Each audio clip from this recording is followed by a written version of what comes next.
ನಿಮ್ಮಿಂದಂತೂ ಸರಿಯಾಗಿ ಸರ್ವಾಧಿಕಾರಿಯಾಗಲು ಆಗಲಿಲ್ಲ. ಕಾಂಗ್ರೆಸ್ ನೋಡಿ ಕಲಿಯಿರಿ. ಬಿಜೆಪಿ ತೊರೆದ ಶಹಜಾದ್ ಪೂನಾವಾಲಾ. ಭಾರತೀಯ ಜನತಾ ಪಕ್ಷದ ಮಾಜಿ ರಾಷ್ಟ್ರೀಯ ವಕ್ತಾರ ಶಹಜಾದ್ ಪೂನಾವಾಲಾ ಶನಿವಾರ ಇನ್ಸ್ಟಾಗ್ರಾಂ ವಿಡಿಯೋ ಬಿಡುಗಡೆ ಮಾಡಿ ಪ್ರಧಾನಿ ನರೇಂದ್ರ ಮೋದಿ ಅವರ ಬಗ್ಗೆ ತಮ್ಮ ನಿರಾಶೆಯನ್ನು ವ್ಯಕ್ತಪಡಿಸಿದ್ದಾರೆ.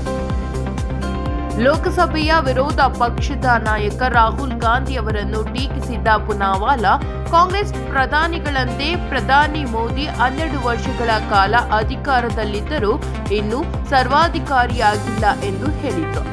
ಪ್ರಧಾನಿ ನರೇಂದ್ರ ಮೋದಿ ಬಗ್ಗೆ ನನಗೆ ಸಂಪೂರ್ಣ ನಿರಾಶೆಯಾಗಿದೆ. 12 ವರ್ಷಗಳು ಕಳೆದಿವೆ. ಅವರು ವಿಫಲರಾಗಿದ್ದಾರೆ. ಅವರಿಗೆ ಸರಿಯಾಗಿ ಸರ್ವಾಧಿಕಾರಿಯಾಗುವುದು ಹೇಗೆಂದು ತಿಳಿದಿಲ್ಲ.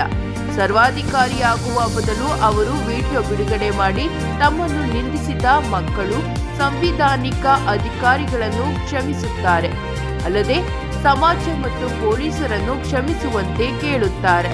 ಮತ್ತೊಂದೆಡೆ ರಾಹುಲ್ ಗಾಂಧಿ, ಇಂದಿರಾ ಗಾಂಧಿ ಮತ್ತು ನೆಹರು ಅವರ ವಂಶಸ್ಥರು ನಿಜವಾದ ಸರ್ವಾಧಿಕಾರ ಎಂದರೇನು, ನಿಜವಾದ ತುರ್ತು ಪರಿಸ್ಥಿತಿ ಏನು ಎಂದು ಅವರಿಂದ ಕಲಿಯಿರಿ.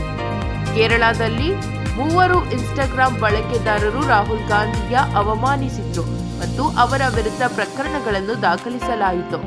ನಿಮ್ಮ ಸರ್ಕಾರಗಳು ಶಾಂತಿಯುತ ಪ್ರತಿಭಟನೆಗಳ ವಿರುದ್ಧದ ಪ್ರಕರಣಗಳನ್ನು ಹಿಂತೆಗೆದುಕೊಂಡವು. ಆದರೆ ಕೇರಳದಲ್ಲಿ 5,000 ಜನರ ವಿರುದ್ಧ ಪ್ರಕರಣಗಳನ್ನು ದಾಖಲಿಸಲಾಯಿತು.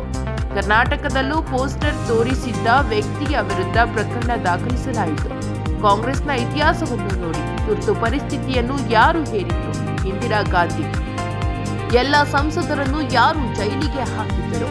ಪ್ರತಿಭಟಿಸಲು ಹೊರಟ ಸಂತರು ಮತ್ತು ಋಷಿಗಳನ್ನು ಗುಂಡು ಹಾರಿಸಿದ್ದು ಯಾರು? ಅಣ್ಣಾ ಚಳುವಳಿ ನಡೆದಾಗ 1300ರಿಂದ 1500 ಜನರನ್ನು ಜೈಲಿಗೆ ಹಾಕಲಾಯಿತು. ಅಣ್ಣಾ ಹಜಾರೆಯನ್ನು ಜೈಲಿಗೆ ಹಾಕಲಾಯಿತು ಎಂದು ಪೂನಾವಾಲಾ ಹೇಳಿದ್ದಾರೆ. ಶಹಜಾದ್ ಪೂನಾವಾಲಾ ಅವರು ಸಾಮಾಜಿಕ ಮಾಧ್ಯಮ ವೇದಿಕೆ ಎಕ್ಸ್ನಲ್ಲಿ ತಮ್ಮ ಬಯೋವನ್ನು ಬದಲಾಯಿಸಿದ್ದಾರೆ. ಈ ಹಿಂದೆ ಅವರು ಬಯೋ ಬಿಜೆಪಿಯ ರಾಷ್ಟ್ರೀಯ ವಕ್ತಾರ ಎಂದು ಇತ್ತು. ಆದರೆ ಈ ಬಯೋವನ್ನು ಈಗ ತೆಗೆದುಹಾಕಲಾಗಿದೆ. ಆದಾಗ್ಯೂ ಅವರು ತಮ್ಮ ಬಯೋದಲ್ಲಿ ಪ್ರಧಾನಿ ನರೇಂದ್ರ ಮೋದಿಯವರ ಜೀವಮಾನದ ಬೆಂಬಲಿಗ ಎಂದು ವಿವರಿಸುತ್ತಾರೆ.